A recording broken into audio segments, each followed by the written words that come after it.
Hello and welcome to the Untitled InfoSec podcast number 3. This episode titled Rickrolling an Entire School District. Fun times we live in. Back when I was in school, you couldn't easily take over all the televisions. In fact, there weren't televisions in most classrooms, but Well, there were nowadays, televisions in mine, but they weren't hooked up to anything. It was just like a VCR, oh all yeah, that I dead remember I went technology. to a Catholic school called Kellenberg, and we actually did Uh-huh. have A CRT network, local televisions. network. Oh, They were really? they Nice. yeah, they were mounted to the walls, Yeah. and we had a TV station that we did. We broadcasted stuff to all these TVs every Oh, morning. cool. I was in the AV club, and it was pretty cool. I mean, I was pretty much a one man AV unit at the time, but it was interesting to be able to learn how the cameras worked and to push out video every morning for the. We had one guy like work a soundboard, another guy would work the camera, and we actually did live broadcasts every morning with like no delay. Right So on. I I can was see I wasn't the cool enough benefit to of a be in school the district audio having that in club. place. It's certainly cool. So what happened in this case was this guy actually spent like years preparing this hack. It was his senior project kind of thing where he not only did this rickroll to the entire school district live, but at the same time he detailed and found 0 days in these IPTV devices and explained to the school security how they could fix it like a white hat would, rather than just troll and do it, which I Well, found pretty cool. I don't think that's actual black hat work. Oh, I I mean, they wouldn't call it label black it, hat. but Maybe gray hat because he yeah, didn't gray like hat. inform them first But and he rickrolled everybody. it's But not he's it's not like harming, and you know what I mean. You know what I'm saying? yeah, you gotta boost the gain of your audio a little there. It's hard to hear you. I can Uh, hear him. Okay. Um. So yeah, let's play the video of that. But before I do that, let me close out all my work stuff so I don't share all my work crap on the screen. So you guys can just keep on talking while I do that, or one of you can share the video, is my mic considering you both okay? have the same rights, and it's in the show notes. Oh, it probably because it's not taking the mic from my headset. It's the mic from the computer. Is that better? It's a little better. It's kind of hard to hear you. It's like the gain on the audio is just low. I think you can actually go into the settings and raise the gain a little bit. My volume settings Yep. Uh, I have the on my video up. computer or on the Excellent. Share the video, Autumn. I did. We'll hit the play button. Can you hear it? Yeah. Oh, okay. I see what you're saying. I actually can't hear it, but I don't think Output there's any audio just yet. devices, headphones. Well, they have things up on the thing so you can read it. Oh yeah, you're right. My microphone is turned down for some reason. That's weird. Is that better? That's much better. Okay, yeah, it was turned down to 30 for some. I don't know how that would happen. Okay, now it's at 100. Cool. Cool. Thanks for letting me know about that. I didn't even know that was like that. Silly Linux. Yeah. So if we want to actually hear the audio here, Autumn, you have to share the screen as a Chrome tab. If you share it as a window, we can't hear it. Okay. So when you're doing your sharing options there in StreamYard, click share, and then click share screen, and then Chrome tab. My cat wants my attention. Hey, Beans. What you want to do? He's been sitting there wanting to play with me all morning. Oh, it's Mr. Beans. Yeah, Mr. Beans. We'll put his butt on the camera. Come here, Beans. You're going to be famous. Come here, Beans. The audio itself is very low. Yeah, well, you can raise it in the YouTube video, and it would raise it for us too. Say hi, Mr. Beans. So this guy right here is just sitting here in his class teaching, and I guess This is because of awesome. COVID, there aren't really many people in this classroom. Fast forward it a little bit because nothing happens for a minute. Yeah, Fast forward it for like about a minute in. There you go. And they have this countdown clock, which I think is pretty great because this makes everybody think it's going to be like some Biden-esque announcement that's going to happen, or like maybe the school district has a super important vaccine mandate type thing. They don't know what's going on.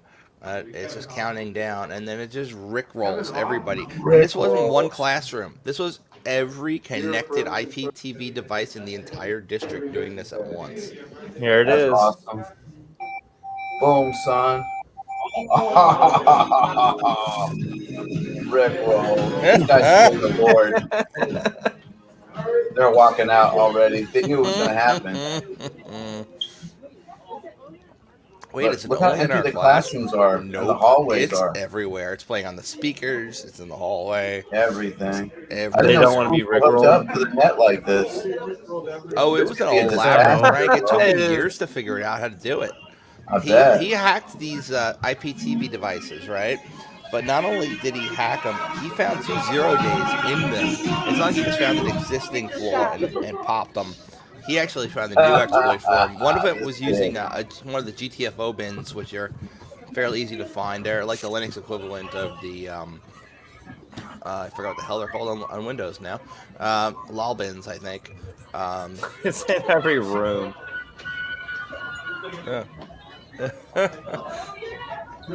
I like how everyone Great. just left the class. Like, yeah, I'm not This kid should get an A and an award. He should get a You 4.0 should definitely get for an doing A in this. InfoSec. But that should be a Yeah, class that they takes actually some make you teach. knowledge to do. That should be a class in school, man. They should teach InfoSec in schools. Definitely agree. So yeah, it's just playing everywhere. Kids are walking by. Like every TV in the whole school is playing this. Plus, it's playing on the speakers. The boomers don't know what to And it's not just one school; it's an entire district. The So it's entire multiple schools this district, is bro. going on at. It's That is great. fucking awesome. Yep. So you can kill that now, and then yeah. So that happening is just hilarious, I think. And the fact that in this day and age, school districts, I would imagine most of them don't have great security. I've pen tested a few school districts. I actually have another one coming up for a major metropolitan area. And let me tell you, once you're inside, there's really usually not much security on the internal network. It's from the outside in that can be difficult, but if you've got, Well, that's nothing but time. You know what I mean? Yeah, if Give you're enough plugged into that time. network as a student, I mean, you have the students and the teachers on the same network most of the time, and anybody who knows, like, even how to use Responder is gonna just have tons of creds almost right Oh, away. Responder is awesome. Responder Yeah, is that awesome. guy, You're the one that Lauren, showed me actually Responder. gave I didn't me, even know about it. Yeah, he started a new project called Porchetta Industries. He actually gave me 6-month access to it. Nice. He's updated Responder for like an internal build, and he has a whole bunch of other tools that he didn't publicly release that you can get there. So yeah.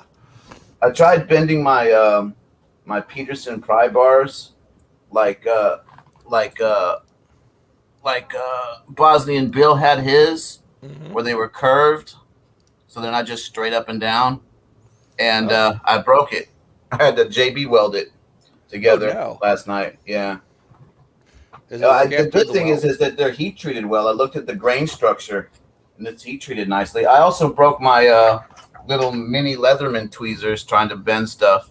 They just snapped. But these are crap. Leatherman, ever since they've been making stuff in China, their tools just break now. Yeah, the quality's kind of gone downhill. Yeah. Well, they have that's a what a lot of lifetime people are warranty. afraid of. Like So that, there's that guy who's gone bankrupt, who wanted to make lockpicks. I think you might have been the one who told me about him.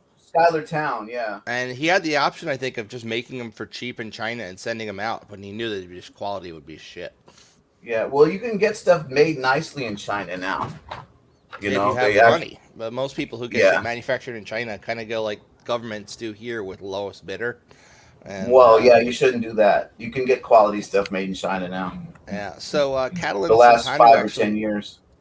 Yeah, Catalan Simpano actually did a write-up of the student finding that 0-day hack from that video we just watched. Oh, and yeah? I'm going to share my screen and show it to you guys. Oh, right on. Yeah. So, an Illinois teenager has found a 0-day vulnerability in Xternity IPTV systems during a Rickroll prank he pulled off for his high school district before graduation. Do they know who he is? He's going to get arrested, probably. Probably going to grill this kid. We'll see. On April 30th of this year, Ming Dong. Oh, yeah, I'm saying that wrong. and a group of close friends took over all network TVs and other displays inside the 6 high schools as part of the Indian Township High School District 214 to play Rick Astley's infamous Never Gonna Give You Up song disguised in an important announcement. The hack, detailed in step-by-step in this blog post right here that we'll look at in a little bit, involved scanning the school district for connected devices, analyzing their firmware for bugs, and finally deploying a carefully timed attack that took over TV and displays during a recess to prevent interfering with classes or exams. That was nice of him. Yeah, the result of all this careful planning was a resounding success, as That's why documented the on school social was media. empty. Yeah, and it's still not patched. Yeah, typical. One of Why the bugs patch a is ZeroDay when the government can exploit it? True. One of the bugs was a GTFO bin. Yeah, you said that. And the other 2 are novel vulnerabilities that he hasn't disclosed yet. He probably found them while stepping through the firmware. If you're interested in doing that yourself, like pulling down device firmware and stepping through it, I believe there's like a really good course put out by Kingpin, who's here in Portland. He actually teaches like how to do shit like that. But yeah, we should connect with him. See if he wants to be on the cast. Yeah, I wanna touch base with him. I've reached out to him on Twitter, and he welcomed me to Portland. But he said due to COVID, nice. he's not really leaving the house anytime soon. But once this shit finally dies down, if ever, he's willing to go get a beer, hang out. Would your friend Click be interested in being on the cast? Probably not. Click is just he's so not into busy kids nowadays. He's yeah, jobs you said yeah. He's trying to do stuff with his girlfriend. I think they're moving in together, so he's selling his condo and like they're doing all that stuff. I love Click. He's one of the best people I've ever met my whole life. Like he's just a good person, you know. He used to run Tool in New York City, and I used to volunteer, and I actually gave like the lockpick talks every now and then. We would go to the local hacker spaces and set up and just teach classes.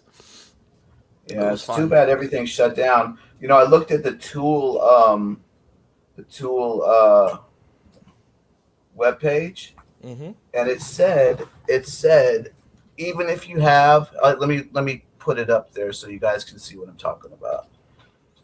Don't trust my word for it. So the school district's actually being really good about this. They're not pressing charges. They're labeling it as a white hat attack. However, Catalan in his commentaries disagrees with that assertion. It's not really a white hat attack because white hats wouldn't have actually tested it this way. If you find a ZeroDay as a white hat, you don't then test that ZeroDay on a live client. You report it to the vendor and you'll give him time to fix it. Yeah, but he's a kid. I know, but this is Catalan, the guy who wrote the article, saying that he's not thinking that it's a actual white hat attack. Actually, it might be in my official communication. Oh, the director labeled the Big Rick attack, is what they're calling it, as a white hat attack, and I still disagree with that statement, as the author of the exploit actually is saying what he did is not white hat, so he actually acknowledges it. He has questions and actually regrets the prank months later. He's gotten a lot of feedback about his decisions regarding responsible disclosure. He agrees with them. He's going with the flow, I guess, so he can maybe work at InfoSec someday without pissing off everybody. Right? Well, it used to be that this is how you got famous as a hacker. It's something like this. So we have an interesting comment here in the YouTube. I think they're calling me Doughboy, which not the first time I've been called that, because I am a big fat bastard. It says, why is other people's biz your main concern? Well, I don't know, man. When other people's biz influences everybody else's life, I'd imagine it's kind of my concern. Like, when I'm talking about like ZeroDay exploits and the responsible disclosure, as a white hat guy, or at least somebody who plays one during work on TV, yeah, white hats. There's rules and regulations, rules, man. Yeah. Anyway, it's probably just freaking Will trolling me again. He doesn't seem to really have much of a life these days. I guess it's hard for him to find work or something. Maybe he's mad at you. I don't know. I don't know why he is mad at me, and rightfully so. But still, it's just like I really don't understand why people are doing this. It might not even be him, honestly. Well, last cast we had a commie troll in there. Yeah, talking about all sorts of pretending to be a stuff. Nazi or something. Then there was that Nazi guy. Yeah. Yeah. Well, I don't know. like, I imagine. Thanks It's for the the interaction interwebs. points. At So least that's they're the watching first the thing. cast. That's they're the first thing. Next thing, participating. it should become against, as a surprise to no one, that Apple is against sideloading on their phones. Have been for a while. I saw that Yeah. in the show notes. Yeah. Well, the reason that Apple tends to be against sideloading is because, they like having a lockdown ecosystem, and that enables them to.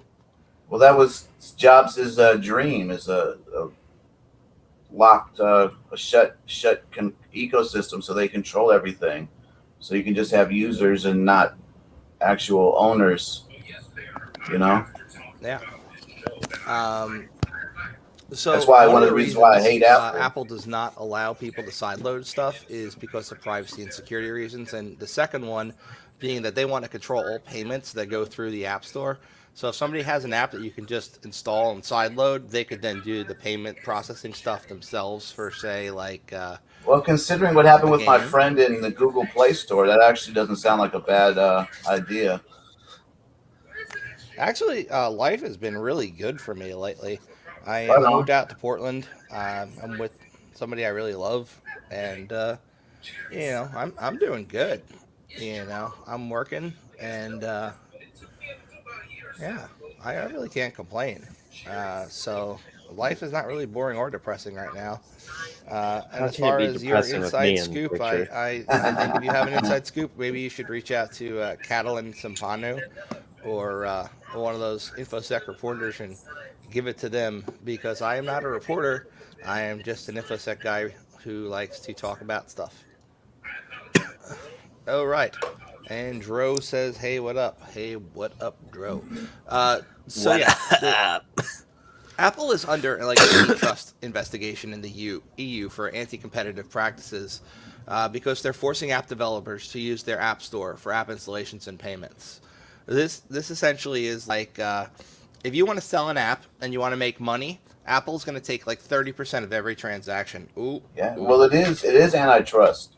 They just don't care about it in the United States because they're all it's basically a fascist system right now. You have state and corporations melded. It's surprising that the EU, which is super socialist, is against it. Probably because they're not getting their cut. They probably want a piece of the action. That's the problem. Exactly. They get 30% per transaction, thereabouts. So every time somebody buys one of those in-game items, they're playing a tower defense game and they decide they want to buy some tokens so that they can do some shit. Say they charge $5. Well, Apple's getting 30% of that, and that adds up very quickly. Well, the same thing with YouTube super chats. People are like, don't use super chats and just send me the money directly because YouTube takes 20% or something crazy. Correct. And I've been hacked for years, and most of everything you guys talk about follow attacks that I've been through. And by years of being aware of my surrounding, I've learned a little about the defensive side of IT. Awesome. Yeah. Next, we have an article, unfortunately, from Vice. Isn't defensive blue team stuff? Offensive, defensive is blue team and red team is offensive, but people don't understand the terms very well because true red teaming is actually more like true adversary emulation, where there's very few restrictions as to what you can do, whereas pen testing is what's most common in our industry. Pen testing follows a strict set of engagement rules that are outlined in the documentation, and you pretty much follow the pen testing execution standard, but sometimes some things are not allowed, like phishing might not be allowed on engagement, or they don't want direct attacks on their web servers, or no testing. But that seems kind of silly. It's like it's like, test my security in my house, but don't mind that open window. It's always open. You know what I mean? It doesn't make sense. That's just me. I don't know. That's a good point, actually.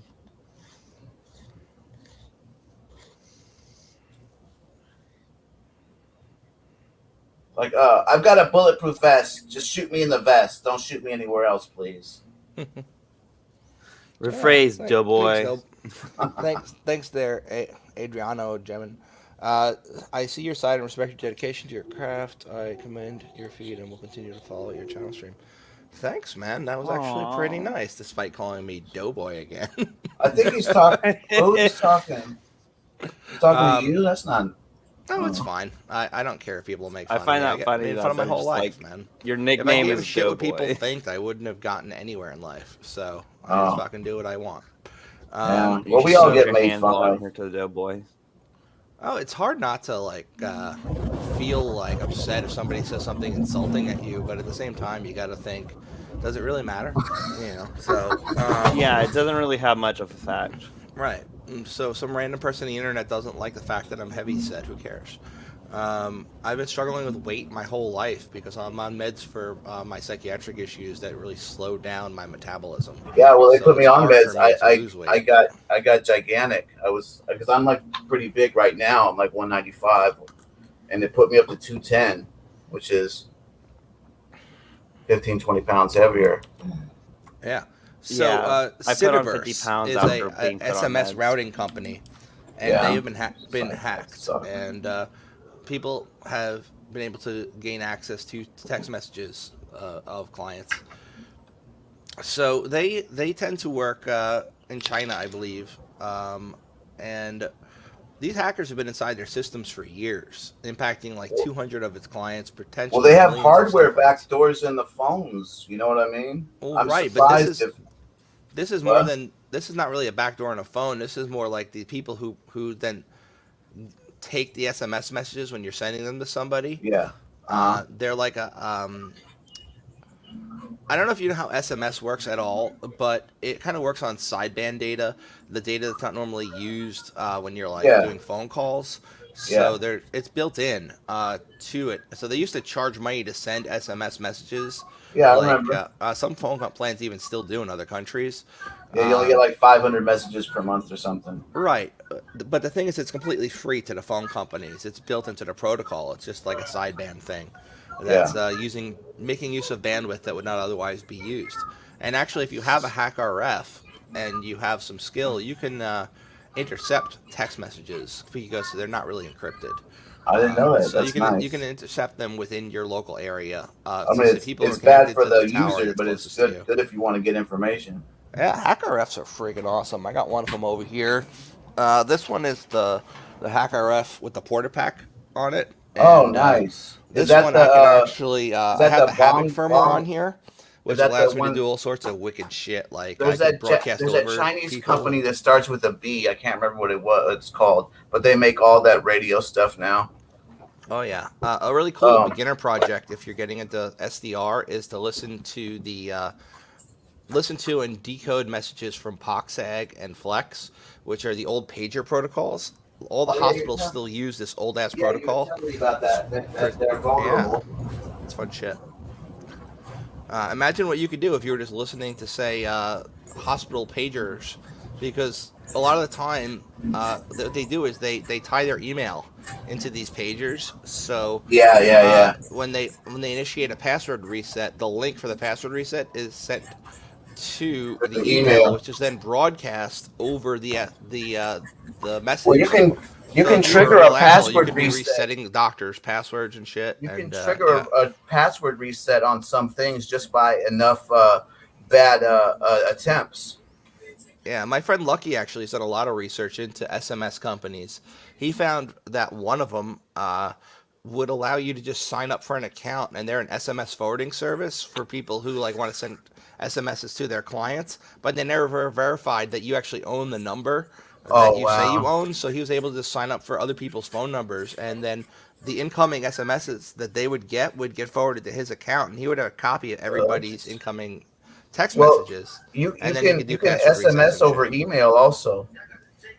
Yeah, SMS You is a used to big be able to deal. do it back in the day. You can still do it. You just have to look at your provider will tell you how. It's usually like your phone number at sms.tmobile.com or something.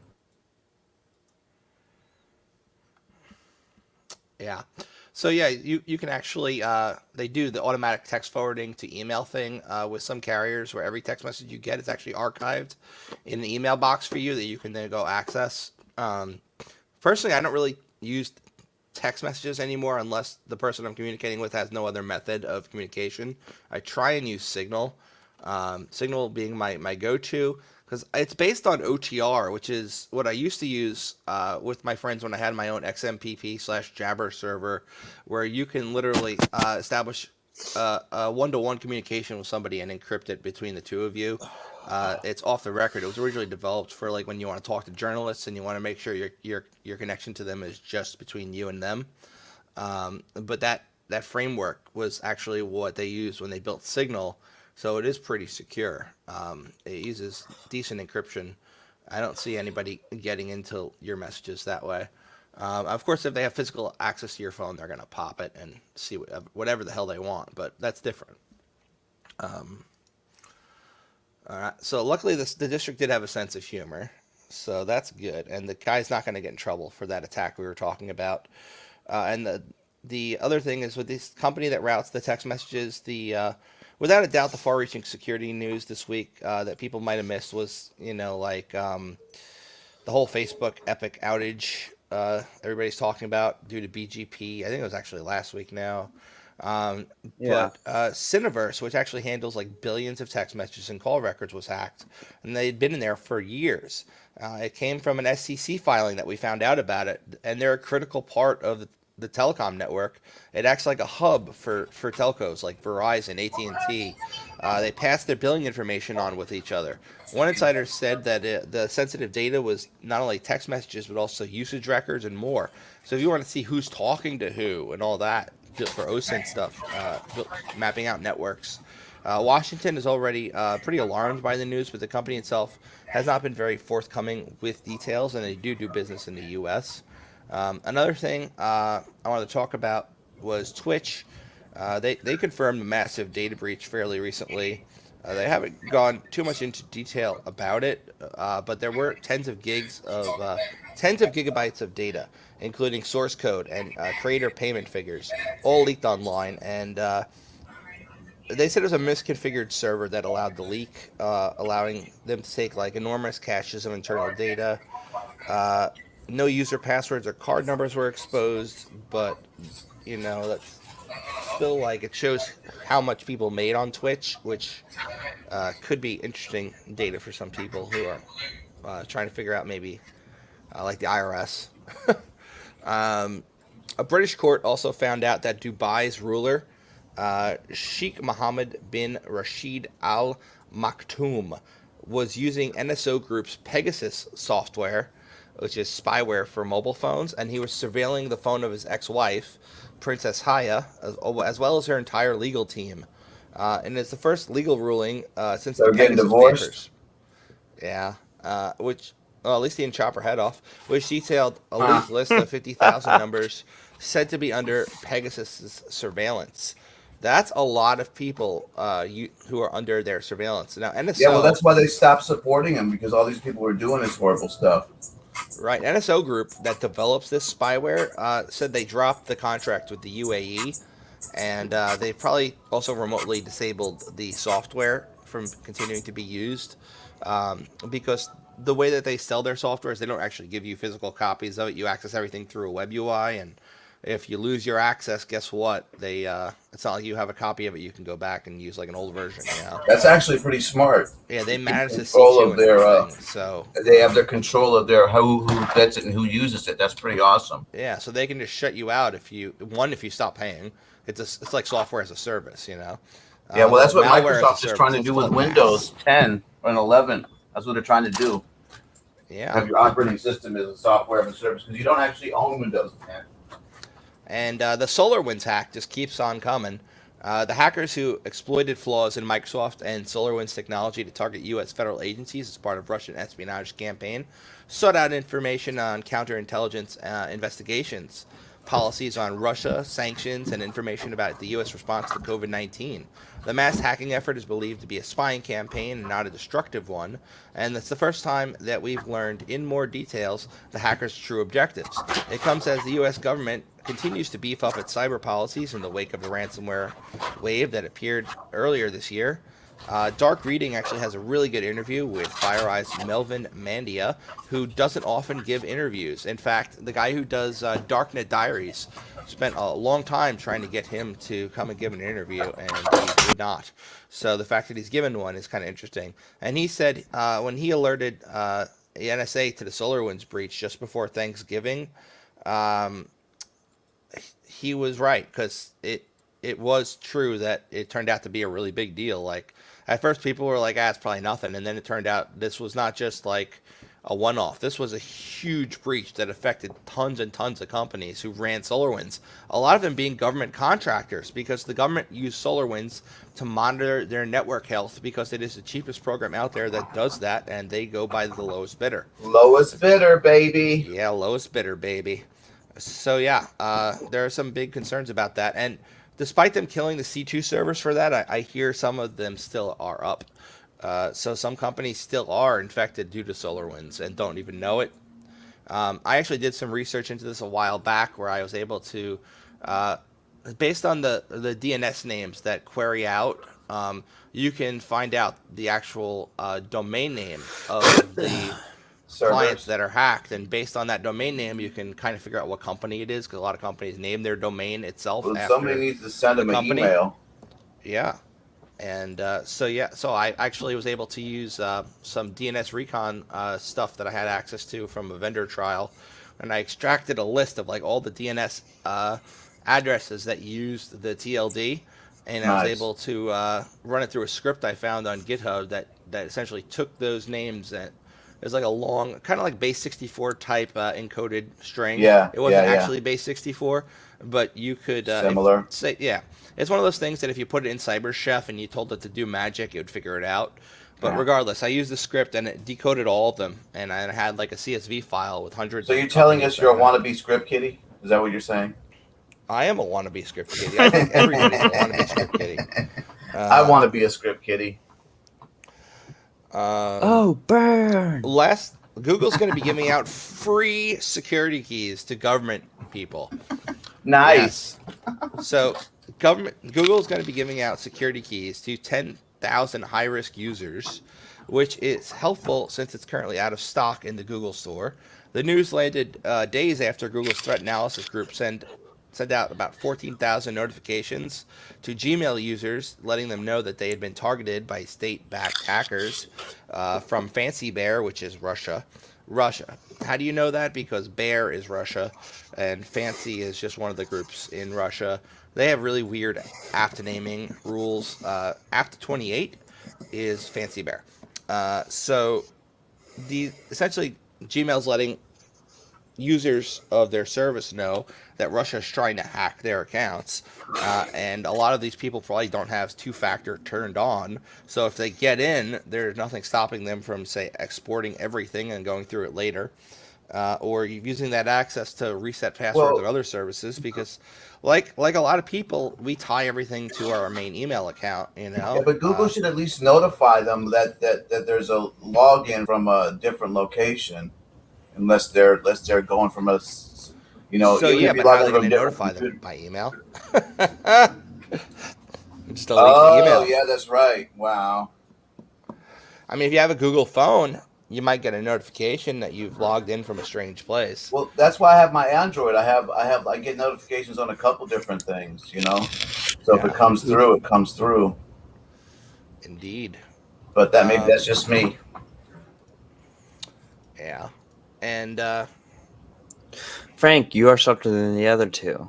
Frank, if you turn up, you'll be the same level as the other two. Your volume's down. Testing. 1, 2. Sounds good to me. You're good. Testing. Any better? Any worse? Yes, you're good. I think.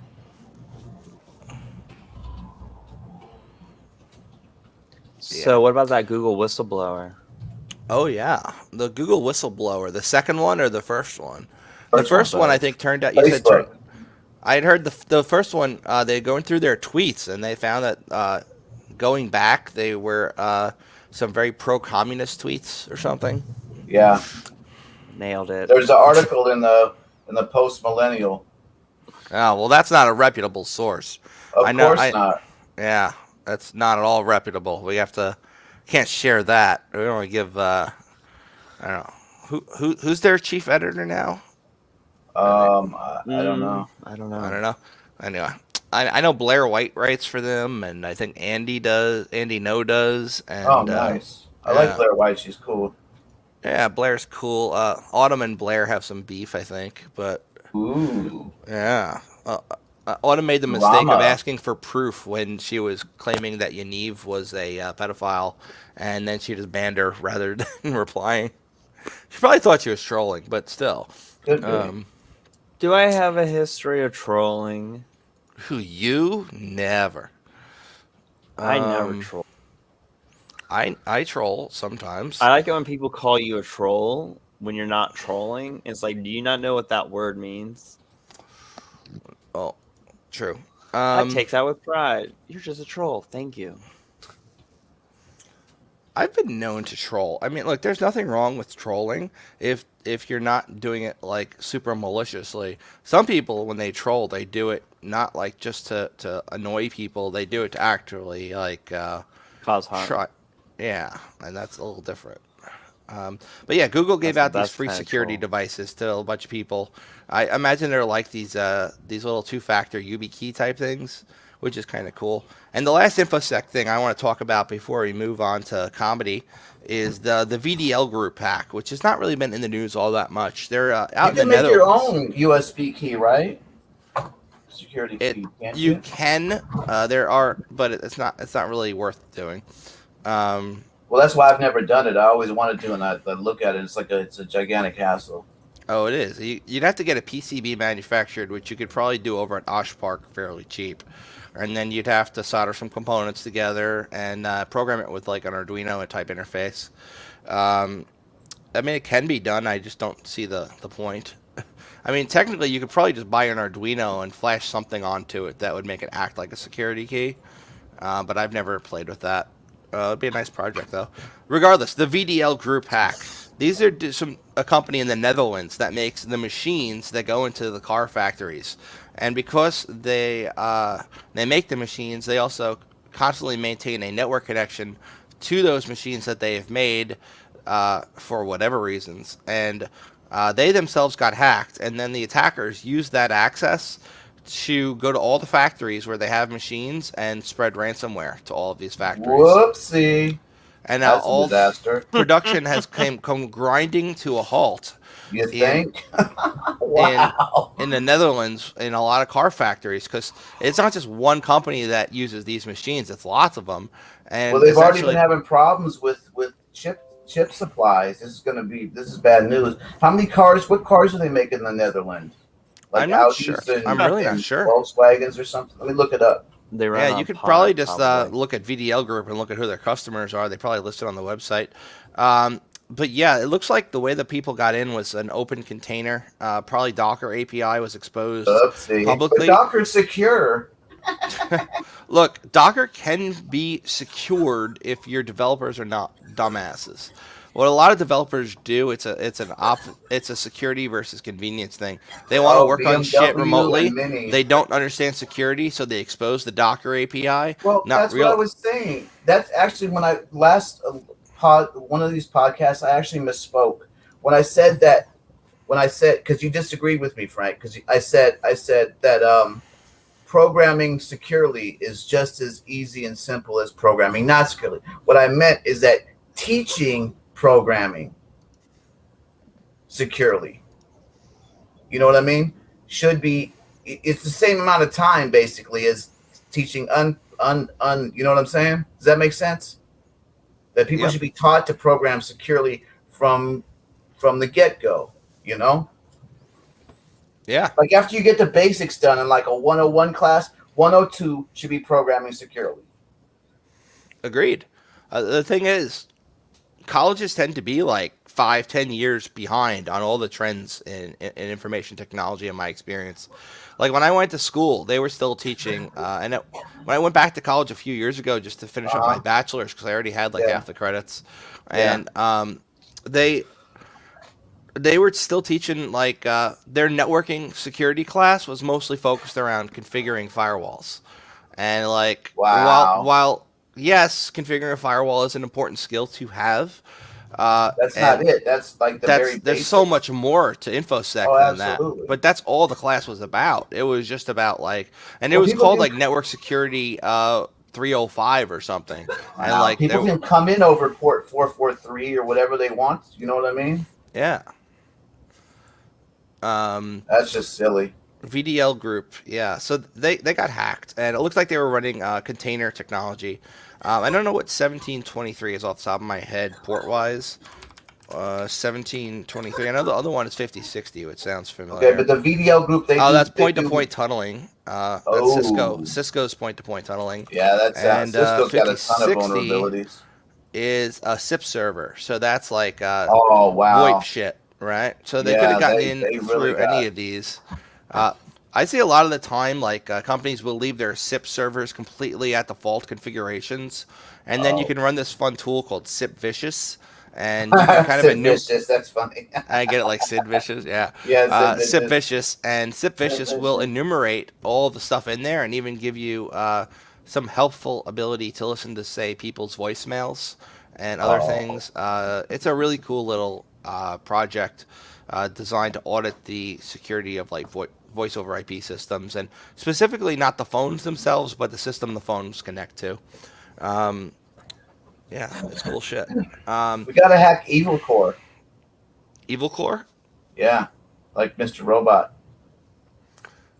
Evil Corp. Yeah, I thought you said Core. Corp. Yeah, and the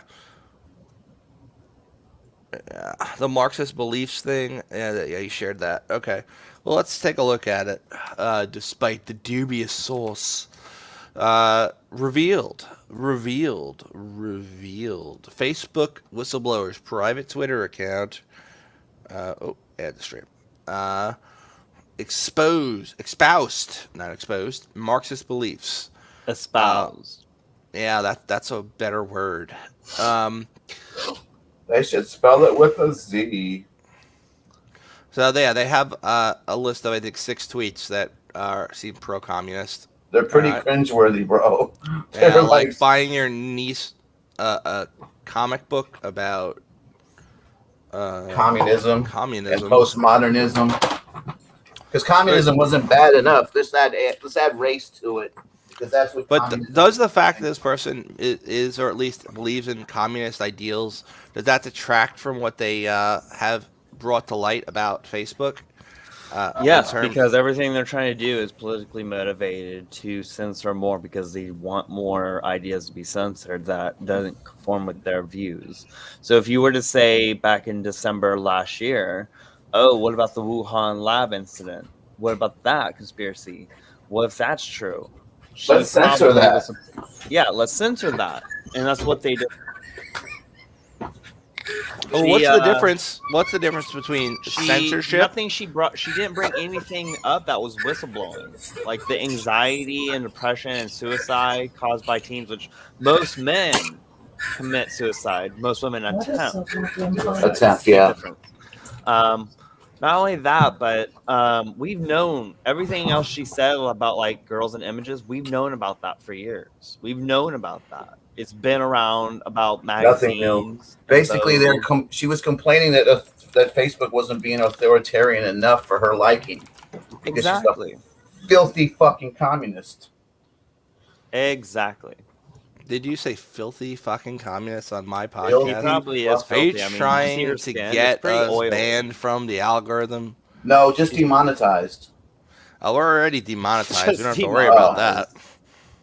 I'm just glad they don't outright like stop the casts. You're no, we're not going to make any money off the casts. That's why a lot of people have been going live, because the algorithm can't catch up to it, and the rules are actually different for the live casting than they are for if you recorded a video. Yeah. So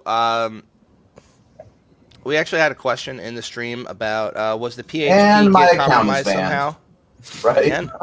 No. I'm just saying it'd be funny.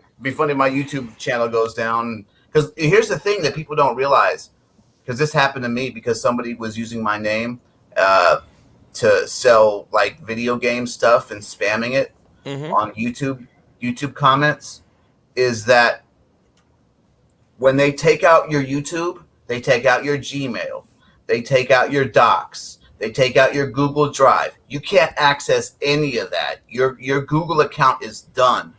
All this stuff is gone. They don't talk about that. Yeah. Yep. Next, we have an article. Hackers put a backdoor in a code library that powers 79% of all websites on the internet. PHP, if you don't know, is one of the languages you can use when you're coding a website. It is a very powerful programming language that can be used to make responsive websites. It's not a programming language if it doesn't compile, though, right? Well, technically, Python's a programming language. It's interpreted. I know. I'm just joking. You're nitpicking. Yeah. There was a girl that was a CSS. social justice warrior that was talking about programming, and she was like, "I program in PHP," and she was like, "Yes, it's a real language. Don't challenge me on this." Right.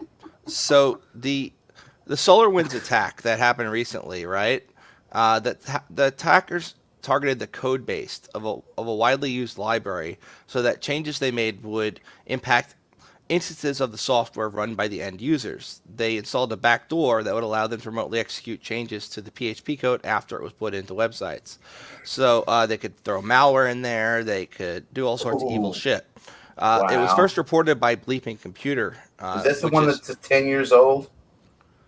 No, this is a newer one. Oh, different, wow. Not a new one. It's just a different one. The hackers made 2 additions to the PHP Git repository on Sunday. It was signed. They signed the first edition using the name of the creator, right? And the second was made using the name of one of the well-known maintainers, which they were probably doing to avoid suspicion. And then they disguised the change in the code base to make it look like it was a moderator or somebody looking over that? Well, the thing is, if they did it from those accounts rather than whatever. So that guy must have got popped, and both those guys must have got popped somehow then, if they had the credentials. Possibly. Right? What they could have done is just create an account that looks like them. Yeah. I was going to say, copy the credentials or just made a sock account or something. Well, that wouldn't be a sock account, would it? Well, technically it would be. Oh, okay. So the hackers first discovered the hack was first discovered and reversed doing a standard review practice on Sunday, but this is not a trivial event. They disguised it by saying like they did the git push and they said fix typo, so that would normally just fly under the radar. Nobody's gonna look at that, right? The maintainers have now decided to migrate the official PHP library over to GitHub. Good, and they've decided that maintaining their own Git infrastructure is not necessary anymore, and it just adds an unnecessary security risk. So what I'm thinking happens is the Git infrastructure itself, they're running their own Git server, and they must have compromised the user accounts on that. So it was like they hacked their GitHub account, they hacked the user accounts on their own instance that they were running. So that's GitHub, fuck that shit. GitLab, baby. This is just going back to supply chain attacks, which are they've been around forever, but they're really increasing in frequency lately. Well, because it's getting kicked in the nuts when you've already been kicked in the teeth, dude. We're having some serious supply problems, and it's going to get worse. And they're going for the jugular, man. Exactly. It's actually smart because that's where you can get a lot of money from them. You know. Was this ransomware or just a general attack of all of the above? This You was said just they had- backdooring a framework that's used on the internet. Oh, So boy. anybody who would pull down updates to that framework would then they themselves Be be compromised. Wow, And then that's anybody who horrible. visited those sites would be susceptible to whatever code injection vulnerabilities could be in there. Oh, that is tragic, bro. That is tragic. That's like hacking HTML or C++ or something. And everybody using it to generate their code is screwed. That's actually pretty smart. That actually takes a lot of skill. Yeah. Do they think it's a group or one person? It had to be a group, right? The way the open source community works is they all build on top of each other, right? Yeah. So when you're compiling something on Linux, sometimes it's installing packages you don't even think about or know about. You go apt update install, or you go sudo apt install, and you pick a program, and when it's installing that, it pulls down dependencies from what are supposed to be known good sources like npm libraries or a PHP library, a Debian repository or someplace, right?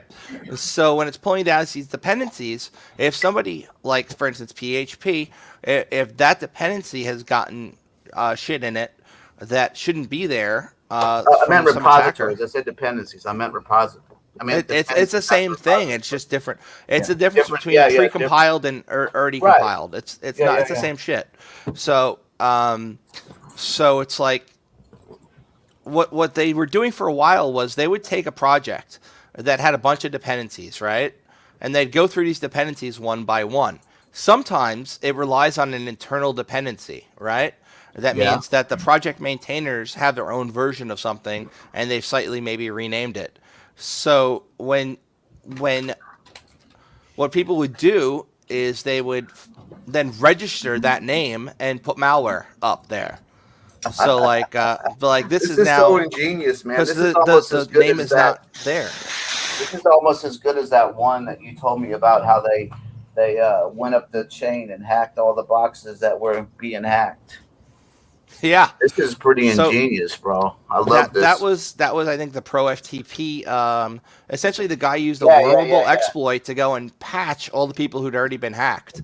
So it's like the guy noticed that this exploit was spreading pretty quickly via his own honeypots, right?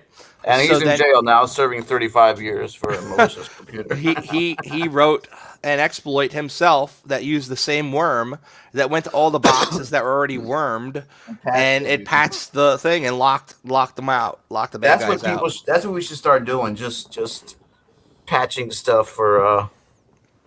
Just get a copy of like Mirai and improve it, and then make it just close all the back doors it finds rather than spread. So yeah, we're going to continue to spread, but at the same time, we're going to close the back door after you spread the 10 machines. I'm just saying, for the good of their computers, you know what I mean? Just go fix all the defaults, just secured stuff, and so that'd be a project to be like the we call it the Angel Affair. The Angel Affair? Yeah, because you know how people have the Guardian Angel. Mm-hmm. Computer Guardian Angel. We'll hack the system, but fix it so it won't get hacked again. Yeah, man. Aren't you, Francis? Yep. So the other thing I wanted to talk about was this is not an InfoSec topic. It's just something I think is interesting. Because the other day, me and Autumn were hanging out, and we watched the Dave Chappelle Special. We thought it was freaking hilarious. Now, Autumn, I watched that the other day, too. It was awesome. Is highly contentious that I actually made fun of her for posting in support of Dave Chappelle on Twitter, only because, not that I don't support him, but because I was like, okay, well, everybody loves Dave Chappelle, so saying I support him is kind of stupid. Yeah, but you notice he took a couple of jabs at the guys with the little hats like me? Then yeah. And nobody said nothing.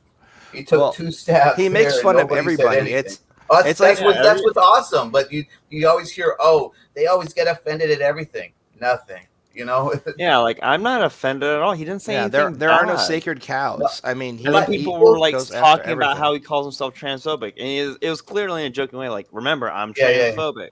Yeah. Well, here's the thing, man. When you can't talk about truth or reality, how like stuff works, there's a problem. You know what I mean? When there's that one quote when somebody tells the truth and they're the criminal, that's when you know you have tyranny. Ooh, that's a good quote. You should find that one for me. I gotta look it up. It's like the man who speaks truth. So I'll find it. Give me uno momento. Uno momento, por favor. Uno momento, por favor. Por favor. Just add all the languages together. Anyway, so me and Autumn are watching this, and we're laughing our asses off. And we watched his other special not so long ago, where he talks about his issue with the alphabet people and how the T's don't like him. Yeah, but the thing is, I just found it funny. I thought it was great. These people online are nuts. Let me show you an example of they're horrible. The blowback. Well, he talks about his friend that got dragged and then killed herself. That's horrible. Right, and it's because of people like this that it happened. But anyway, I know they're horrible people, dude. They suck. They think they're doing good too, and they're just Hitler thought he was doing good. Mao thought he was doing good. Pol Pot thought he was doing good. Castro thought he was doing good. Yeah. You know? So Hitler thought he was doing good. Stalin thought he was doing good. Like everyone, like what I'm saying. It's yeah. I don't know. I can't hit it better than you did, Jason. Yeah. So let me share this with you guys. Hold on, let me get my screen. Am I gonna get really angry if I watch it? Probably. Which is even better. You're about to see the oh wait, I can't say the word. The angry T. Turdy. He looks exactly like I thought he would. Just say Granny with a T or Fanny with the black face. Is that cool? Okay, black you people, guys ready? Black people, let's talk about Dave Chappelle, and I want to start this conversation by saying this. This whole idea and take on it's just comedy is so worn out. If a white comedian stood on stage and called themselves a racist and said, I stand by the KKK, we would not stand for that shit. Pause it. Dave Chappelle explicitly called him. Well, don't. It depends on the context. If I said, oh yeah, I hate black people and I'm with the KKK, obviously that's a little different than saying I'm with the KKK. Like a serious tone is very different. I think a better example. The pretext of that is a comedy show. You go in and knowing he's not going to be 100% serious. Yeah, I think a better example of this would be if, for instance, I, as a white man, were to say, my friend John told me that he thinks I'm in the KKK, and I told him he's ridiculous because I don't support anything they believe in. But since I'm in the KKK, like that, and then make a joke, Yeah, but people just wouldn't show up to buy his stuff.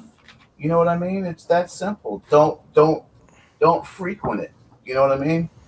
Yeah, don't be vote with your wallet, right? Punter, as they say in the UK. Yeah, the whole thing is like vote with your wallet, right? With activism now, it's like if you don't like something, don't buy it, and tell your friends not to buy it because maybe, like if you're watching, say, if you turn on Fox News and in the ads you see they're supporting MyPillow, don't buy MyPillow. Don't tell your friends how great your MyPillow is if you have one and you enjoy sleeping on it. You vote with your wallet. You tell them no. That's horrible. But these guys are like, let's go after Netflix for hosting this and tell them they got to take it down. It's not just that. Like, a lot of people, mostly I think they were mostly queer and black actors and actresses, quit their show or didn't have their show renewed because Dave Chappelle is on there. Dave Chappelle walked away from money. Dave Chappelle isn't doing any more for Netflix. And it's just a platform. Like, who cares if they post it? Like, it's like, let's say they post something that's denying that the Holocaust ever happened. Like, just don't watch it. Right, but their argument to that is that that's what happened in the civil rights. The Democrats, the Southern Democrats at the time, just said, don't. It's their private businesses; they can do what they want. Don't go there and don't frequent the establishments if you don't like them being racist. But the thing is that racism was sponsored by the government. It was more than just the business, and they never bring that up. All right, let me continue here. himself transphobic jokingly, and then said he stands with J.R. Token in being a turf. Wait, did you say J.R. Token? J.R. Token? It's not J.R. Token. It's J.K. Rowling. You fucking retard. No, you can't use that word anymore. If you why not?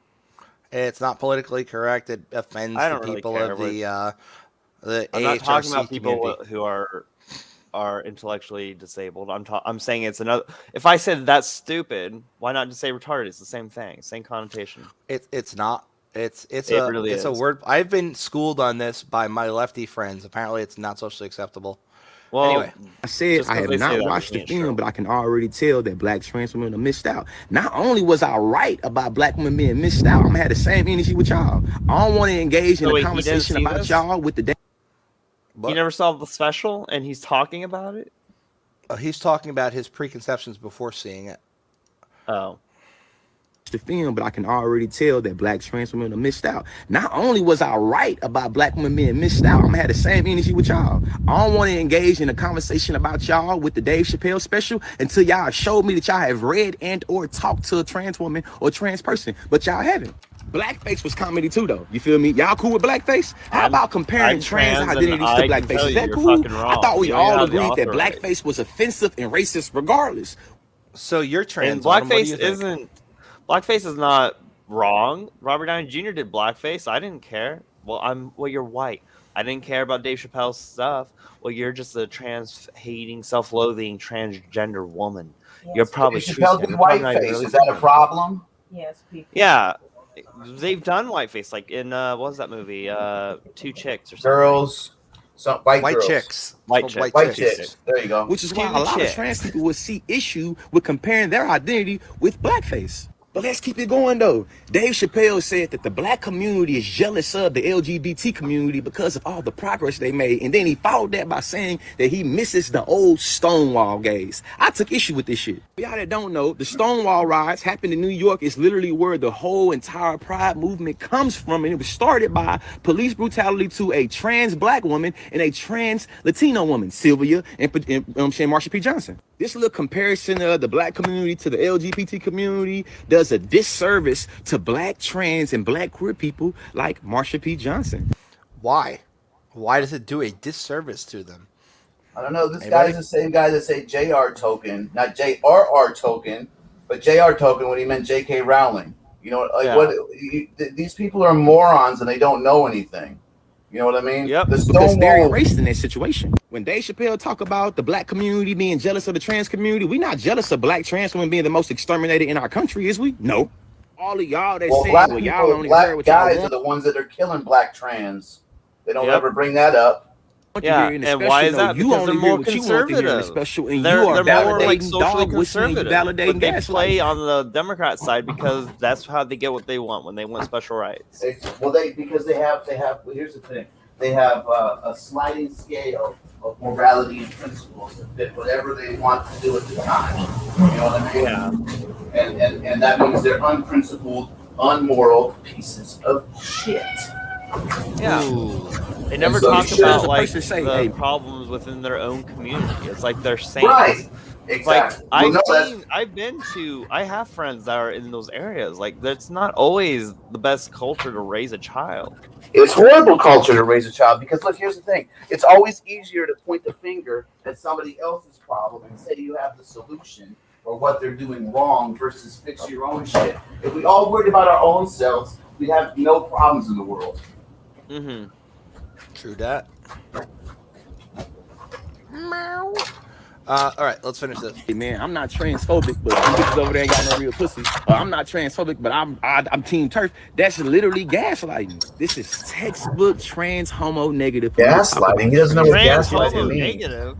Textbook. Homo negative. Right. What the fuck Gaslighting would be if I had a partner. These people they make up words, man. They just make up words.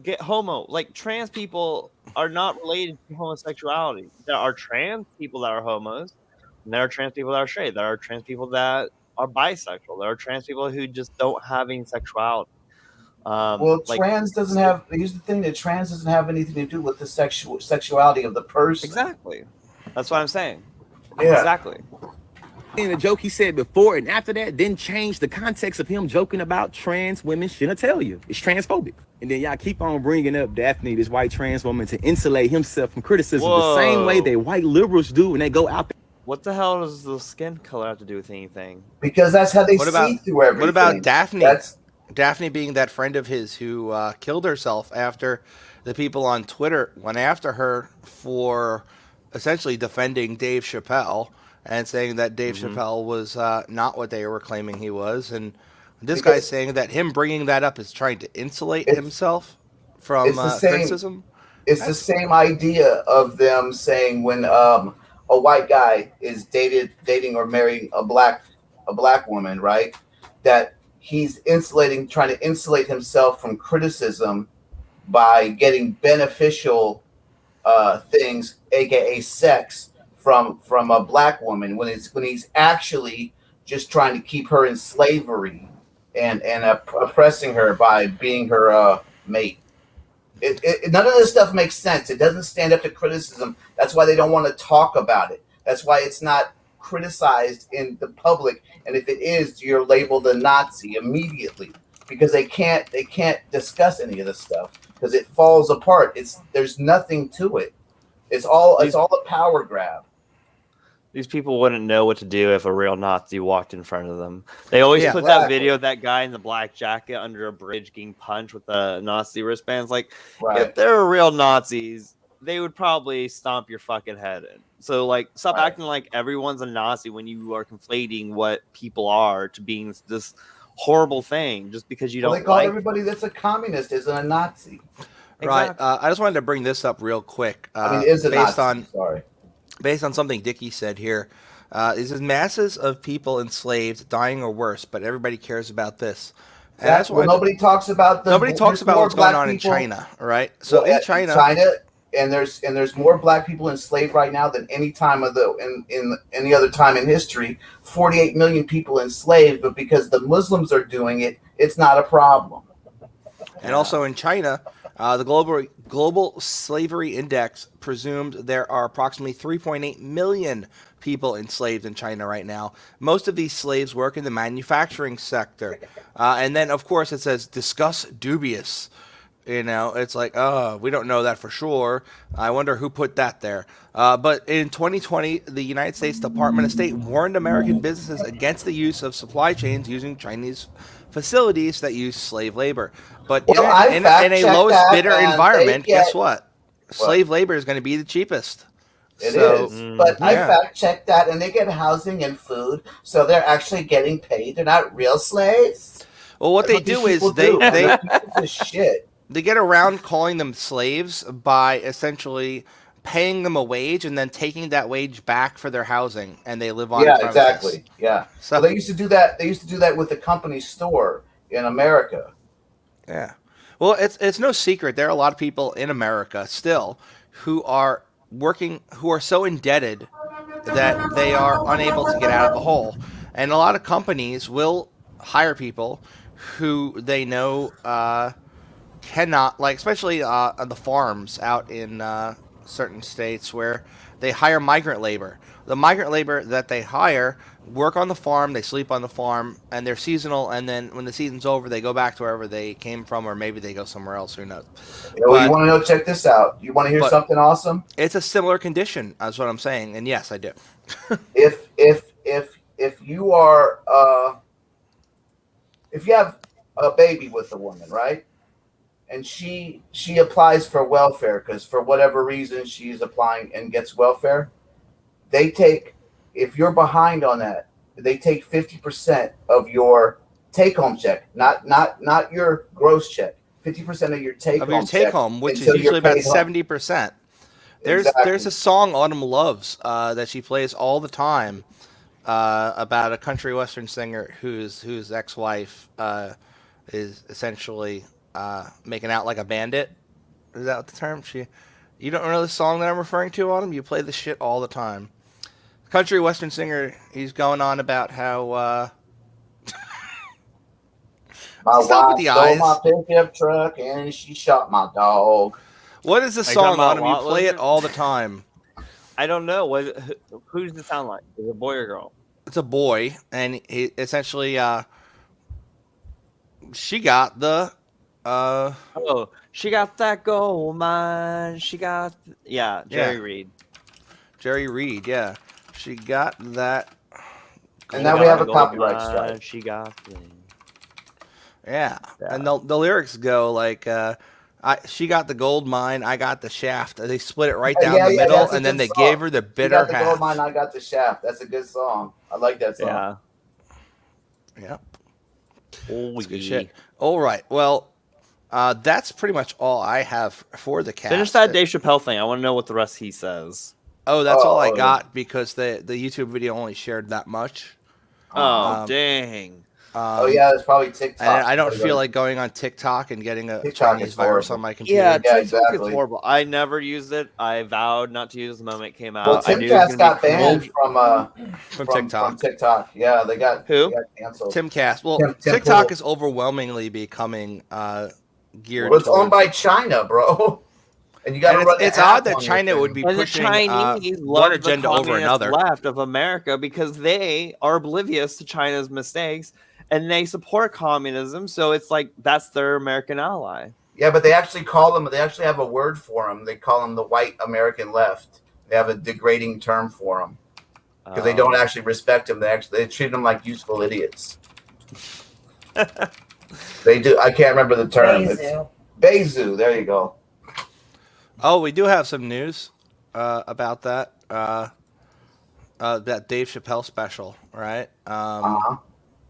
Netflix suspends trans employee who tweeted out about the Dave Chappelle special. Oops. Internally, let me share. For being pro or against it? We'll find out in a sec. Probably against. Internally, the trans employee and allies are asking executives tough questions about the line between commentary and hate. Netflix has suspended a trans employee who tweeted about Dave Chappelle's comedy special, The Closer. In the stand-up set, which was released October 5th, Chappelle doubles down on his jokes about LGBTQ groups. The next day, Netflix software engineer Tara Field tweeted about Chappelle, writing that the comedian attacks the trans community and the validity of transness in the special. I work at Netflix. Yesterday, we launched another Chappelle special. And look, I don't mean to be mean, but look at the trans person here. Does this look like you'd expect them to look like for somebody making this kind of tweet? Yes. You're blocked. Blocked. Send me that link. I gotta see if I'm blocked. Well, it doesn't surprise me. You know what that actually looks like? It looks like if Adrian had a sister. No offense, Adrian. Or a brother who decided to become a sister. Oh yeah, or a brother who became. I sent you the link. I love you, Adrian. So yeah, I'm blocked from this person, which is kind of ironic. I've never even looked at their shit before. We're probably on lists. Yeah, exactly. The tweet thread. If you're blocked from somebody, you can literally just go to a private window and then look at the tweet, though, because unless their shit is hidden. Well, they have like a special thing there now. We go. Where, boom. Yeah, see. You can still see it. You just have to, literally copy paste. Took all of a second to bypass that block. I work at Netflix. Yesterday we launched another. It's the same thing. We are going to hear a lot of talk about offense. We are not offended. And then the whole thread. Saw senior software engineer, Netflix, ex Blizzard Entertainment and Cloudera, Jersey girl, polyam, queer, trans. Yeah. How does that work? Pronouns is she, I think. I'm confused because on the Hodge twins, on the conservative twins, they were talking about this non-binary, polyamorous, lesbian furry. And so it's a girl, it's a guy to a girl, right? So how is he? Is he queer because he's lesbian, or is queer different from sexuality, or no? How does that work? They support. Yeah.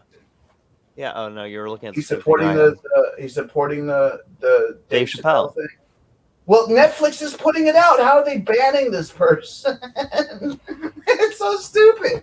I don't know. They're making How does that multiple make points. sense? Like they're going back and forth. This is confusing. Like I don't know. This whole stuff is give. I don't. What we object to is the harm like content. I'm sorry, is the harm that content like this does to the trans community, especially trans people of color, and very specifically black trans women. People who look like me aren't being killed. I'm a white woman. I get to worry about Starbucks writing Tara on my drink. Promoting TERF ideology, which is what we did by giving him a platform yesterday, directly harms trans people. It's not a neutral act.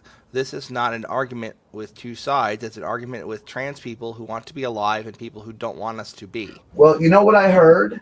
There was this video talking about the guy was I don't know, somebody was trans, and that person was talking about that the reason why it's a problem, like dead naming or anything that goes against what they say, is because you trigger their body dysmorphia and they could kill themselves immediately, which seems like what they did to Daphne, but fuck her, right? So what I think nuance is being lost here. When he says I'm a TERF, I don't know right? what's going on anymore. He's referring to other people have called him a TERF. He's not saying I identify with the TERFs and I think everything that they believe in is correct. Well, he did. He said gender is real. Gender is real. Well, I think even Autumn would agree with that, and she's trans. Who's saying gender isn't real? Except for maybe that's that what the gender trans is a social community is construct. saying. But that doesn't make it not real. Well, that's what I'm saying. How Jason's can you be not wrong. non-binary but a lesbian? Right. A lot of trans people are pushing that the biology is not real thing, which is like what? How many people do that? I don't know how many people actually say that. It seems to be a movement with these social justice they're phrasing warrior it in such ways that when you say that the word biological male, you are hurting people just by using that word. That's not saying biology isn't real. It's just saying like you don't need to go around pinpointing that we're biologically male all the time. Like, hey, sir, why are you wearing a dress? Like, it's of just course like, not. That doesn't make sense. You know, of just course not. Get a break. And yeah, a lot of trans people have been they're trying to killed say. or hurt because they're trans. Nobody, but look at her. She's gone through the trouble of finding every single trans person she could who's been shot or killed anywhere in the U.S. and then literally writing blank is not offended at the end of each one. I think that's why Netflix was like, It's not. Here's the thing. It's not like, and they always bring up black trans women. The thing is it's not that black men are just like, we're going to go hunt black trans women today. You know what I mean? And we're just going to kill them all. There's a thing where they have or attempt to have intercourse with them without disclosing the fact that they're trans. Over 95% of them will have severe suicidal ideation. Citation needed.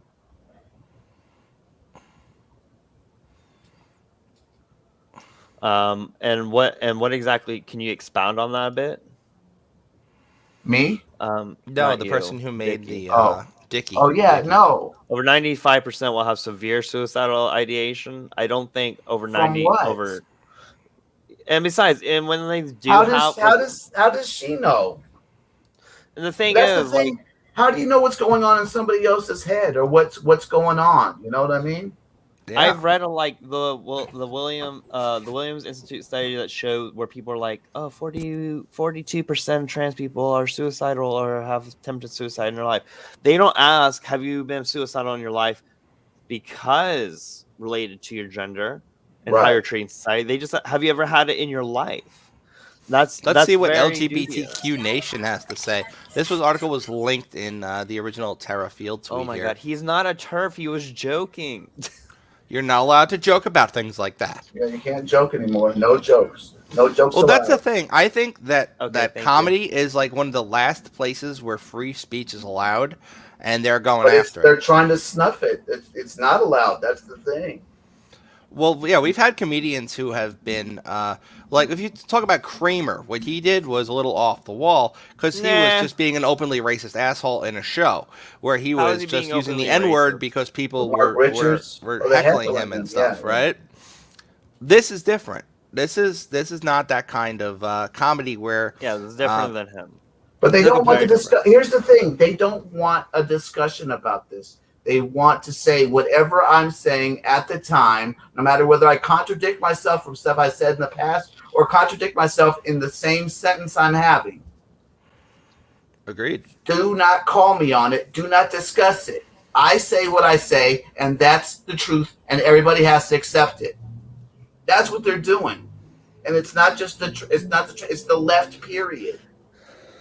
And these people, that are, because not all trans people are like this. Obviously, it's the lefty ones, and that's the leftist attitude. Autumn's a lefty. Dude, we don't even know what a lefty is. The thing is that what people that used to be on the left are now far right because the Overton window has shifted so far. Yeah. What is the Overton window? They grabbed the line in the center and pulled it with the Overton window is what's accepted for like you just said something wasn't politically correct. It's not politically correct because it's outside the Overton window. Overton window is what you're allowed to say in polite society and the general mainstream view of everything. And it's been dragged all the way to the left. That's interesting. I hadn't even heard that term before. Who's a moderate, is now far right. I'm a libertarian. I'm now far right. I'm a classic liberal, but I've been told I'm now on the right by many of my that's what I'm saying. friends. Classical liberals used to be left leaning. Now they're on the right. They used to be centrist, left leaning. And now I'm a Nazi, now on the right. A crypto fascist, exactly, a racist, a sexist. Yeah, Jason, how dare you not accept it, lol. Haven't you seen CNN, Jason? No, I stopped watching CNN because they're fucking communists. And Anderson Poop. And I stopped watching Fox News because they're fucking fascists. Yeah, Fox News is horrible too. Let's find a happy middle ground. How about say OAN, the worst of them all? I used to say AP News until they changed like the 2017. Oh, the style book issue, yeah, where they made you had to capitalize B in black. All that's gone downhill. Associated Press. What's the other one? Reuters. Reuters is still pretty good. Yeah, Reuters is gone too. All that's been taken over, dude. It's all history. Yeah, I was actually at a libertarian conference, Freedom Fest, not long ago. I was working the FAIR booth, Foundation Against Intolerance and Racism, and you would be surprised how many of these libertarian guys out there just are normal, everyday people who just want to go about their business, and they don't care about these issues. Yeah, that's literally they just want to like go to work and not have people like deal with their own personal issues in their family and not worry about the government or some moron. Gun rights is a big issue. Was a big issue for a lot of them there, and also money. The ability for the government to tax you, and there are a lot of those Vermont Free State people there who were trying to push the idea of move to Vermont and start our own. Oh, sorry, New Hampshire. I get those two mixed up. New Hampshire. And we're going to start our own shit. And but the overwhelming majority were pretty normal people I met. I was expecting to run into like CPAC type people there. Like the CPAC people are a little nuts. Yeah, they're well, that's because they're different. Those are conservatives. Yeah. Conservatives and libertarians are not the same thing, even though they agree on a lot of stuff. I agree with a lot of stuff with conservatives. I agree a lot of stuff with people on the left. Like Bernie Sanders identifies the problem correctly. I just don't agree with his solution. You know what I mean? His solution sucks. Well, I think Antifa identifies the problem well. That's what I'm saying. But I don't agree with their solution. I don't agree with their tactics or their solution. Like, that's what I'm saying. I remember when I got picked. Never mind. No, tell us. Nope. It was about Black Lives Matter. Oh, you shouldn't mention that then. But yeah, so I think a lot of this is just that people don't know how to communicate anymore, and they become radicalized due to social media, and they all end up in echo chambers where they perpetuate the same stuff over and over again, and nobody talks to anybody anymore, especially with the pandemic. Because the thing is that it's confirmation bias. Everybody looks for confirmation. Everybody has something of confirmation bias, and they don't want to have the discussion. Yeah, people will say they research, but for they instance, don't. they'll type in certain keywords into Google that brings up their bias. And Google is tainted. Look, 6 years ago, I have a friend who's a kind of a black separatist. He thinks American blacks should have their own country. I don't. Yeah. If you want to do that, you should. You should be able to have your own thing if you want to have it. No problem. He would argue on the internet with white supremacists. Why? Why bother? But because they're having a discussion. The thing is, I used to think Weave was just trolling back in the day. I didn't realize he was an actual white supremacist, Nazi person. Yeah, no. I thought he was just teasing and fucking around like most people did. The thing is that both of them kind of want the same thing. You know what I mean? Yeah. The white supremacists want their own white country. But they're coming at it in a different way. But the way the argument would go, they would just quote stuff that supported their argument that wasn't a credible source. Like, oh, I got a forum post from this guy that says this happened. It was on the internet, so it's fact.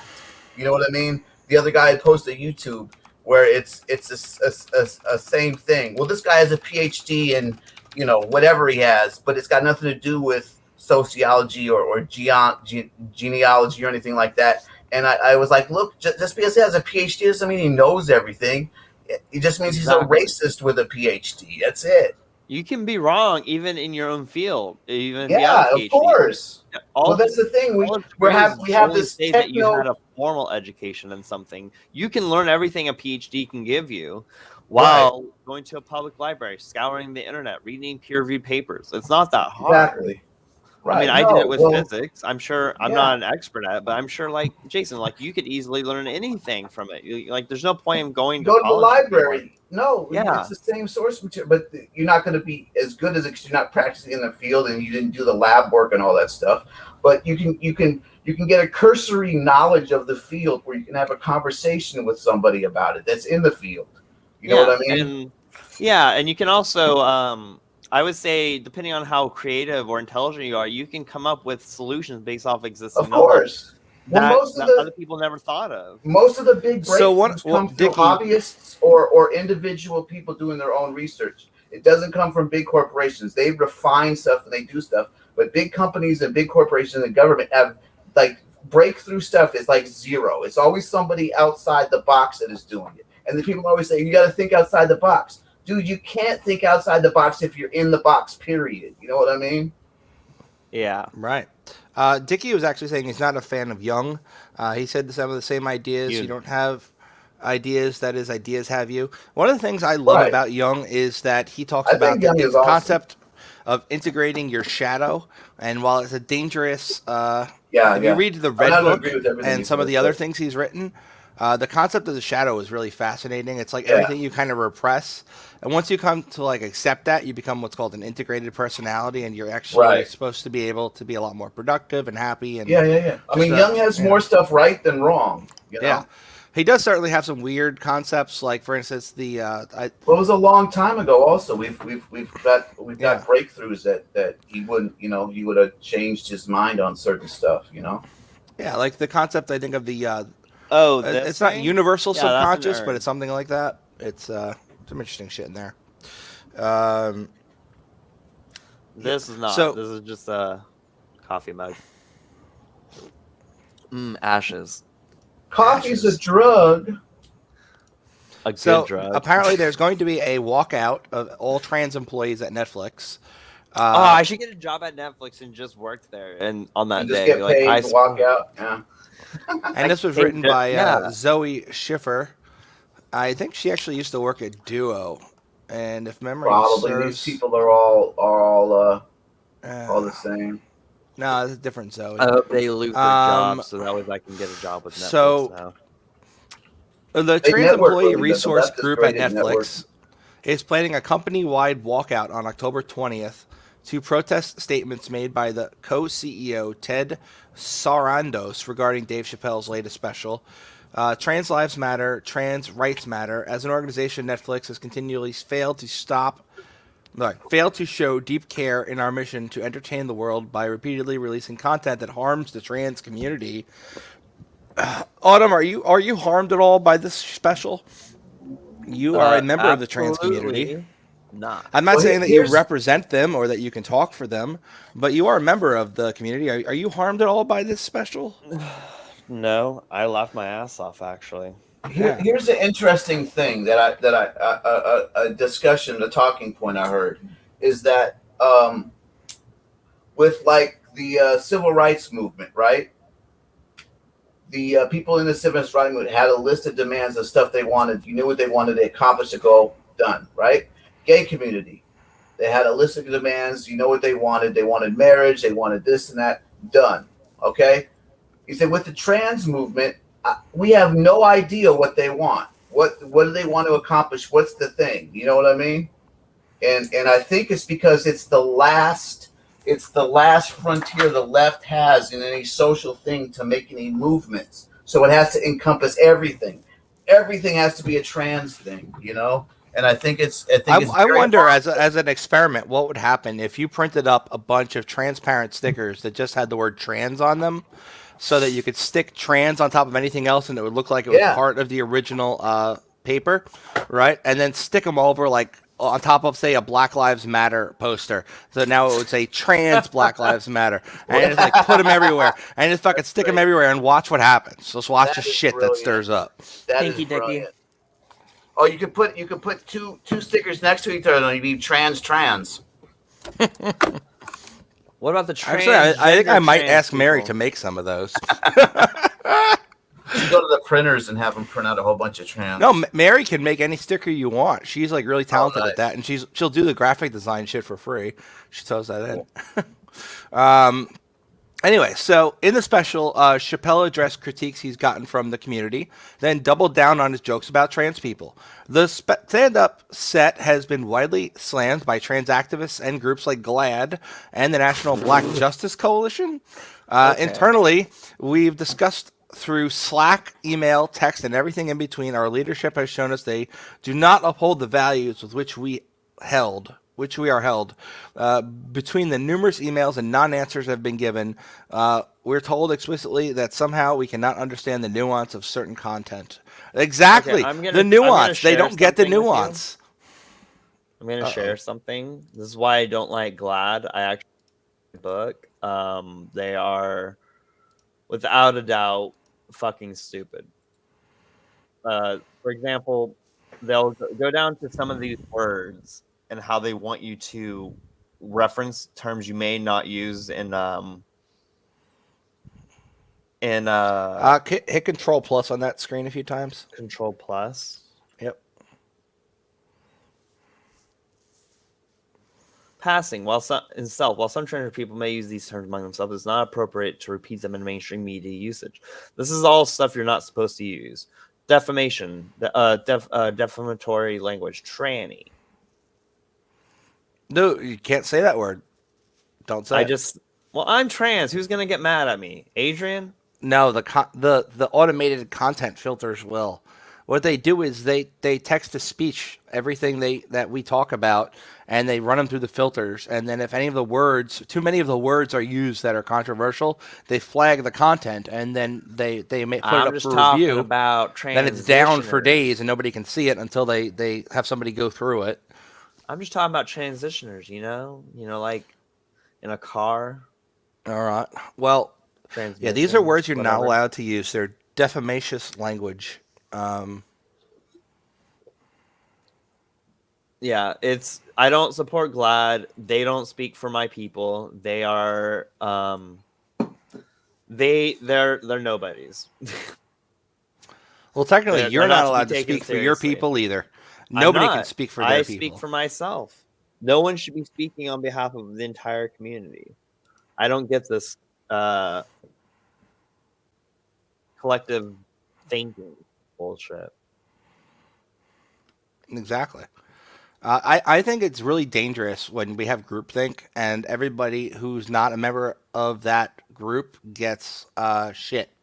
Like I think 1984 kind of detailed it really well with freedom is slavery, ignorance is strength, and whatever else is on that poster on the door behind you. I forget the third one. Turn around and tell me what it says. Freedom is slavery, ignorance is strength. Isn't there more? There should be one more. War is peace, freedom is slavery, ignorance is strength. Thank you. Exactly. It's like, boom, group psychology. Yep. Exactly.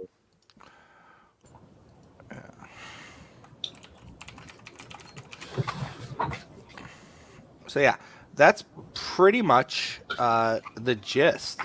Tell them, Frank. But yeah, group speech is freaking dangerous because not group speech. I'm sorry, group think. Group speech is fun. But like, when these groups get power, just a little taste of power, and they maybe represent a tenth of a community, they act like they speak for an entire community. We had it in InfoSec when they come a loud vocal community is what they, or what is it? How does it go? The vocal minority. Vocal minority. There you go. Yeah. Oh, I thought you said. Wait. This is pretty funny. I want to cover this one because people are stupid. 82 people died of the Chinese thing in Oregon yesterday alone, supposedly. Wait, what? From our Oregon, 82 people died of the coof in Oregon yesterday alone. Supposedly on Reddit, I just got a notification. Oh, skeptical. All right, back to InfoSec. Cyber criminals exploited bugs in the world's largest digital goods marketplace to create malicious artwork offered as a perk to unsuspecting users.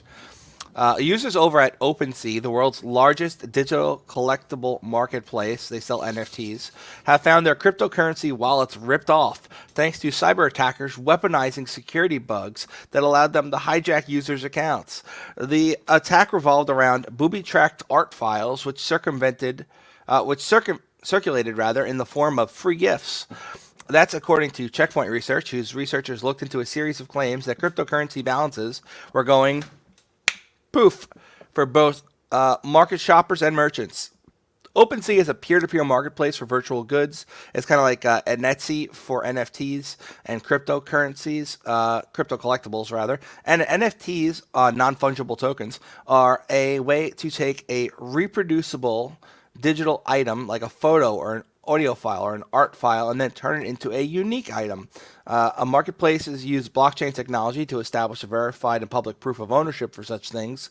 And OpenSea has benefited from the NFT boom, racking up $3.4 billion in transactions since August.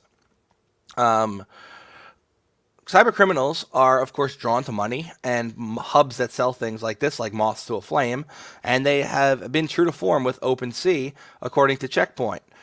To uncover the wallet-draining attack, researchers focused on a report that they got where a target was offered a free NFT gift or link to the OpenSea art, and they confirmed that they interacted with an airdropped NFT object prior to their wallet theft. So they checked it, and it was a .svg image. That stands for Scalable Vector Graphics. It should not be a piece of code it should not be an object that can normally execute any kind of code on your computer. It's an image. We created a simple .svg file and uploaded it with a simple payload. By clicking on the art and opening it in another tab or clicking on the links on the page, our SVG will be executed under the storage.opensea.io domain, and they have an SVG file that now has the capability to run JavaScript code. In order to have the artwork steal cryptocurrency, they needed a bit more. So how did they weaponize it? To exploit it, they added an iframe to the SVG file and inserted it into an Ethereum object on the page, right?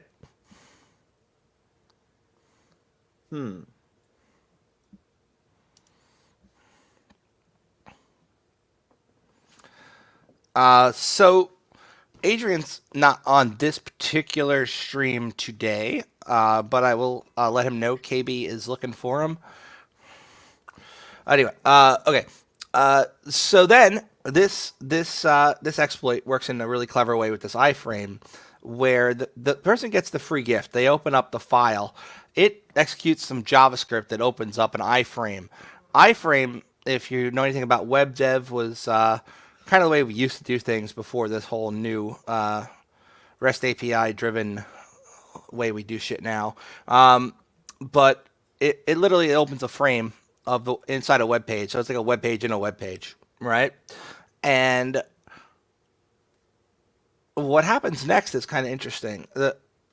A pop-up window appears to them. It asks for them to confirm the transaction.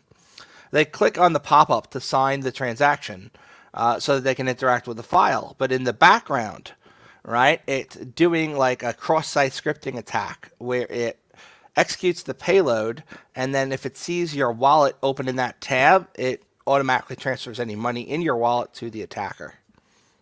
Very, very cool. Very freaking cool. So essentially, you're sending somebody something to them that looks like an image. They open up this image. While the image is loaded in their browser, as long as that tab is open, if they also have their wallet open in another tab, it can then send money. It kind of works the same way that if you've ever played with Burp Suite, it's the same shit. It's funny. It's funny to me. Anyway. It's funny to me. It's okay, Frank. We care about you. It's freaking funny. Imagine somebody sends you a gift of a digital piece of artwork that is a non-fungible token. NFTs are like really big right now. People are investing lots of money in NFTs. So somebody sends you one for free. It's kind of like, yeah, it's just a picture, but it could be worth money someday. So of course you're going to open it and click accept that you want to add it to your inventory or shit. And as soon as it's open, you're just looking at a picture, and then boom, the picture hacked you. I like to pretend that Jason's on the toilet right now, based on the view I've got of him. Hey, Jason, you taking a poop? How's it going? I'm sitting in my chair. It could be a chair with a little toilet, a little hole in it. Yeah, like a commode, like they used to have back in the 1800s. Yeah, exactly. Or in the hospital now. They have them in the hospital still. Doo-doo chairs. Or if you get an old person, make old persons take craps in them. So they can't get to the toilet. That looks like a pretty shitty chair. But they can get to the chair. Old. All right. It's still comfortable, though. I'm actually going to send this over to my friend Erica because she's big in the crypto space shit. She might find it interesting. Forget what medium I have her on anyway. Anyway, so I found that really cool. I mean, hacking somebody with an image is freaking impressive. Because images are not executable. I mean, everybody's downloaded JPEGs and shit. So, also, if you haven't done your October 2021 patches, Microsoft stuff, they squash like 4.0 days. So definitely push your patches to your Windows machines if you're a sysadmin type guy. Yep. WordPress admins are still. I have a question. What do you do about because sometimes people have problems with Windows updates killing their machine or making it run super slow. How do you do the security updates without doing an update? Well, yeah, there's up on my Windows stuff. It's been a while since I've used it. I don't know if it still works, but there was a program called Windows Update Manager. Somebody put out. It was Windows Update Management, WUMGR. It's a meth pipe, I know. It's been a while. I haven't really played with it for a bit, but I haven't really had any issues. But I have a pretty modern computer. I know a lot of old people are having issues with older ones. Long story short, there's a program you can run. I can't remember the name of it right now, where it shows you all the updates that are installed, which updates are available, and you can selectively pick which ones you want to install. And when I figure out what the hell the name of that program is, I'll send it over to you, Jason. Okay, thank you. It was written by a Russian guy, just as a warning. Russian software. Russians write good software usually. Yeah, they write really good malware too. All right. So, Office 365 spy campaign targets U.S. military defense. Essentially, Iranians are phishing military contractors, which shouldn't surprise anybody. And a Navy warship's Facebook page was hacked to stream Age of Empires, which I think is funny. I love people's creativity. Let's make this play Age of Empires live. There's Can it play Doom? No, but it can play Age of Empires. It should put on Civilization. Seraph, I'm afraid to even copy that link. I don't know what it is, but Patreon.com.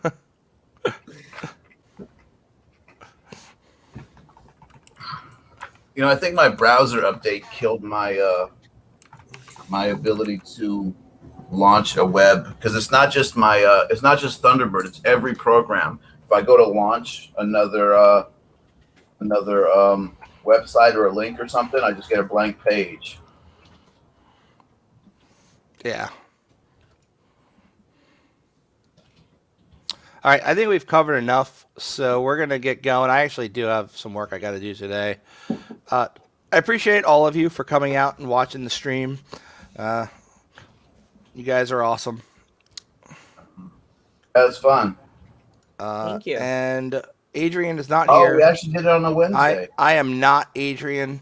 I am prettier than Adrian. It was Wednesday. I don't know anything about Vivaldi browser, so I can't answer that. Vivaldi browser is a very fast proprietary browser. What do they want to know about it? Jason. Apparently, Jason is the new That's Adrian. funny, baby. That's funny. You got a beard, so they just don't know, man. They just assume you're him. It's the beard. That's it. They can't tell an I'm far Orthodox enough away Jew on this beard. webcam that you can't see who it is really. Yeah.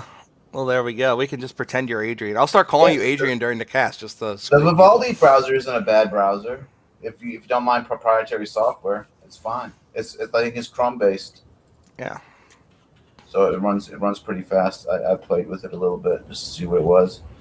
Has a lot of options. It's customizable. It's nice. Awesome. But anyway, we're gonna get going. We appreciate all of you who came to watch our cast today, and those who watch it in the recap. We try to cast whenever we have a chance. So, tune in. Follow us on Twitters. I am BustedSec on Twitter. Jason is at Jason20 something. I don't know. Jason Stone, yeah. Jason Stone 20, some shit. But there's so many Jason Stones. There's like 50 Jason Stones just in Oregon. No, it cannot. As far as I know. I mean, unless you know something I don't. All right.